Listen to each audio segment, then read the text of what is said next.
ډاکټر عبدالله وایي پاکستان مو یو ښه ګاونډی هیواد دی. اجرایي رئیس ډاکټر عبدالله نن په کابل کې د پاکستان له سفیر زاهد نصرالله خان سره په لیدنه کې ویلي چې د پاکستان او افغانستان ترمنځ دوستانه اړیکې د افغان سولې او سیمه ییز ثبات لپاره مهمې دي. د اجرایي ریاست له لوري په یوه خپره شوې خبرپاڼه کې ویل شوي چې په دغه لیدنه کې ډاکټر عبدالله او زاهد نصرالله خان په دوه اړخیزو اړیکو او سولې ته د رسېدو لپاره په ګډو هڅو خبرې کړې دي.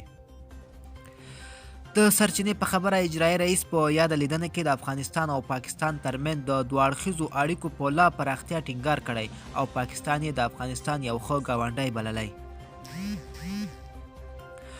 پر عبدالله تور ده چې پاکستان له کمپاینونو مصارف ورکړي او د موقت حکومت لپاره یې هم وړاندیز کړی دی. اړوند مطالب: د پاکستان سفیر اسلام آباد ته د طالبانو د سفر په اړه عبدالله سره کتلي. خلیلزاد د سولې په خبرو کې د پرمختګ په اړه له عبدالله سره خبرې وکړې. نواز شریف عبدالله ته د بلنه ورکړه چې اسلام آباد ته ورشي. دا و زموږ راپور. د لا ښکلو ویډیوګانو لپاره افغان ټي وي چینل در سره سبسکرایب کړئ.